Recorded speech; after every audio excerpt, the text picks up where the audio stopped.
Kembalinya Raja Serigala. Bab 121 Tiga Pahlawan Xiong.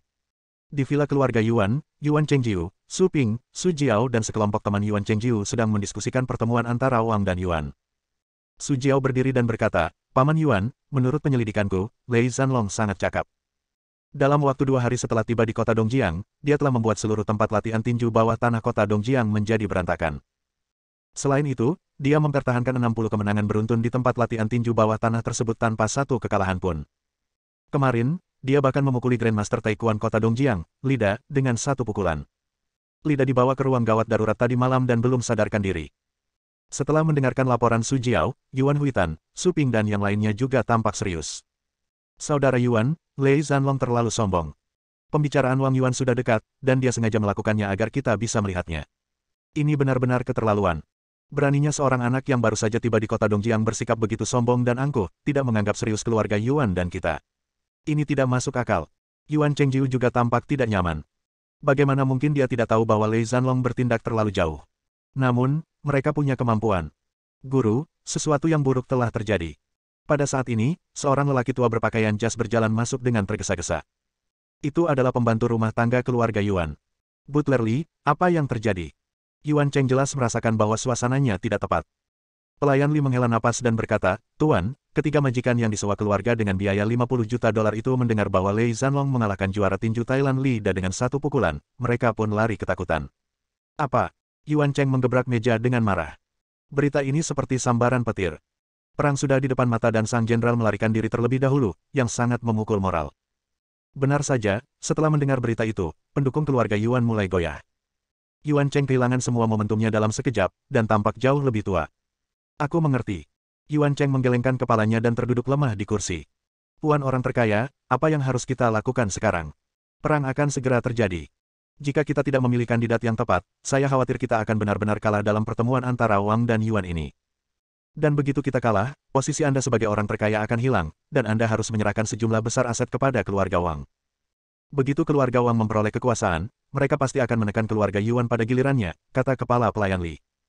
Yuan Cheng menundukkan kepalanya dan mendesah dalam-dalam, lupakan saja, aku meremehkan keluarga Wang. Kali ini keluarga Yuan pasti akan kalah. Paling buruk, keluarga Yuan akan mengakui kekalahan, menyerahkan posisi orang terkaya kepada mereka, dan menyerahkan sebagian aset mereka kepada mereka." "Puan," kata Butler Li dengan enggan. Yuan Cheng perlahan menutup matanya dan berkata, "Sahabat keluarga Yuan, jika pembicaraan Wang Yuan berakhir, keluarga Yuan pasti akan kalah. Apakah kalian tinggal atau pergi, aku, Yuan Cheng, pasti tidak akan menghentikan kalian. Ini, kalah." Untuk sementara waktu, ada aliran diskusi yang konstan, dan beberapa pendukung keluarga Yuan berbalik dan pergi untuk bergabung dengan keluarga Wang. "Hahaha, sekumpulan orang idiot, takut mati, mereka semua lari ketika terjadi musibah, kerja bagus." Pada saat ini, seorang pria dan seorang wanita perlahan masuk dari pintu, segera menarik perhatian banyak orang dari keluarga Yuan untuk menonton. Pria itu berotot dan terlihat sangat kejam dan berdarah. Wanita itu mengikat rambutnya dengan gaya ekor kuda. Meskipun dia tidak terlalu cantik, dia memiliki fitur wajah yang halus dan membuat orang merasa rapi dan bersih. Di antara mereka berdua, si laki-laki berjalan masuk dengan sikap yang tidak peduli, dan ketika dia melihat orang-orang yang telah meninggalkan geng keluarga Yuan, dia meludah dengan nada menghina, sampah yang tidak berguna." Setelah berkata demikian, dia melambaikan tangannya ke arah Yuan Chengjiu dan berkata, "Jangan khawatir, Tuan Yuan, itu hanya naga petir kecil. Aku akan membantumu mengatasinya." Yuan Cheng, yang memejamkan matanya, tiba-tiba mendongak dan melihat mereka berdua. Dia merasa seolah-olah telah meraih sedotan penyelamat dan buru-buru berkata, "Xiong Hu, Xiong Feng, kalian berdua datang di waktu yang tepat. Butler Li, tolong cepat beri aku tempat duduk, cepat beri aku tempat duduk." Orang-orang yang datang bernama Xiong Hu dan Xiong Feng, dan mereka memiliki hubungan keluarga dengan Xiong Lai dari Paviliun Qinglong. Ketiganya secara kolektif dikenal sebagai tiga pahlawan keluarga Xiong. Masing-masing dari mereka memiliki kekuatan magis dan kekuatan tempur yang luar biasa, dan mereka sangat terkenal di kota Dongjiang. Bab 122 Siapakah Tuan Chen? Xiong Hu adalah orang yang tidak terkendali. Dia tertawa keras dan menarik kursi, "Kakak, duduklah dulu." Setelah Xiong Feng duduk, Xiong Hu pun duduk. "Tuan Yuan, saya sudah mendengar cerita Anda. Bukankah itu hanya pembunuh naga petir kecil? Orang terkaya tidak perlu khawatir sama sekali. Dalam pertemuan Wang Yuan hari ini, akan ada 3 pertempuran. Kita, 3 saudara laki-laki dan perempuan dari keluarga Xiong, akan berjuang bersama. Kita pasti akan membuat Lei Zanlong menangis untuk orang tuanya." Sambil berbicara, Xiong Hu mengeluarkan 3 buah telinga dari tasnya dan berkata, "Tuan Yuan, ketika saya datang ke keluarga Yuan, saya kebetulan melihat 3 orang majikan yang Anda pekerjakan melarikan diri. Jadi, saya memotong telinga mereka sebagai hadiah untuk Anda. Xiong Hu melemparkan ketiga telinga itu ke tanah dengan kasar, dan berkata dengan nada meremehkan, mereka benar-benar sampah, tetapi mereka berani meminta 50 juta. Mereka tidak layak.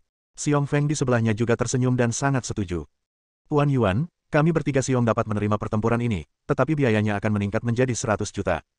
Silakan pertimbangkan untung ruginya dan putuskan. Xiong Hu tidak bertele-tele. Dia menuangkan secangkir teh dan menunggu jawaban Yuan Chengji.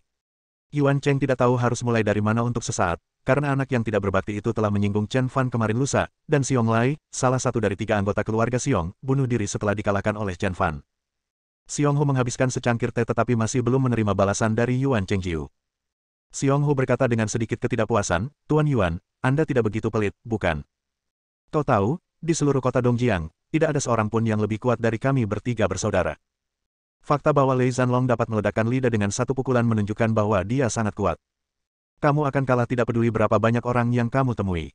Saya dapat mengatakan tanpa berlebihan bahwa di seluruh kota Dongjiang, hanya kita bertiga yang dapat menekan Lei Zanlong. Tuan Yuan, Anda seorang pengusaha. Anda harus tahu bahwa jika Anda kalah, posisi Anda sebagai orang terkaya akan hilang, dan Anda harus memberikan sekitar setengah dari aset Anda kepada keluarga Wang. Anda harus tahu mana yang lebih penting. Kami bertiga menginginkan 100 juta dari Anda, dan Anda tidak akan menderita kerugian sama sekali. Yuan Cheng tahu bahwa dia tidak akan menderita kerugian apapun, tapi... Saudara Xiong Hu, ini bukan masalah uang, tapi... Lalu apa? Apakah kamu takut kalau kami bertiga tidak sebanding dengan Lei Zanlong? Tidak, Xiong Lai bertarung dengan seseorang kemarin lusa. Setelah kalah dalam pertarungan itu, dia bunuh diri. Apa? Xiong Lai bunuh diri? Ledakan. Otak Xiong Hu dan Xiong Feng langsung kosong seolah tersambar petir. Wah! Kedua lelaki itu berdiri bersamaan dan menepuk meja di hadapan mereka hingga hancur. Tuan Yuan, siapa yang melakukan ini? Siapa yang berduel dengan pemburu beruang? Kedua pria itu menatap Yuan Chengjiu dengan kemarahan di wajah mereka. Yuan Chengjiu tampak malu, kalian berdua, duduklah dan dengarkan aku perlahan. Tuan Yuan, jika Anda tidak memberi kami 2 saudara lelaki dan perempuan penjelasan tentang apa yang terjadi hari ini, jangan salahkan kami karena berpaling dari Anda. Yuan Chengcheng menghela napas dan berkata, kalian berdua, aku benar-benar minta maaf. Seharusnya aku memberitahu kalian hal pertama kemarin, tetapi itu terlalu tiba-tiba, ditambah dengan insiden dengan Lei Zanlong, aku jadi terlambat. Xiong Feng mendengus dingin, Tuan Yuan, Anda tidak mengatakan apa yang ingin kami dengar. Kami hanya ingin tahu siapa yang sedang dilawan saudaraku. Orang-orang Paviliun Qinglong lah yang menyinggung teman-teman Tuan Chen. Tuan Chen menemukan Paviliun Qinglong dan mengalahkan saudara-saudara Paviliun Qinglong. Xiong Lai bangkit dan menantang Tuan Chen dalam pertarungan yang menentukan. Xiong Lai berinisiatif untuk mengajukan taruhan hidup dan mati, tetapi saudaramu benar-benar kalah. Tuan Chen awalnya tidak menginginkan nyawanya, tetapi saudaramu menepati janjinya dan bunuh diri. Xiong Hu dan Xiong Feng saling berpandangan, lalu berbalik dan bertanya, Tuan Yuan, siapakah Tuan Chen ini? Yuan Chengji menggelengkan kepalanya, kalian berdua, masalah ini sebenarnya tidak ada hubungannya dengan Tuan Chen. Duel antara kedua belah pihak itu sesuai dengan aturan. Juga, sebagai temanmu, aku ingin mengingatkanmu bahwa aku tidak ingin kau membalas dendam pada Tuan Chen. Tuan Yuan, Anda tahu kepribadian kami. Izinkan saya bertanya lagi, siapakah Tuan Chen? Yuan Cheng menggelengkan kepalanya tanpa daya. Dia tahu Xiong Hu dan Xiong Feng tidak akan pernah mendengarkannya, jadi dia hanya bisa menjawab, namanya Chen Fan. Bersambung.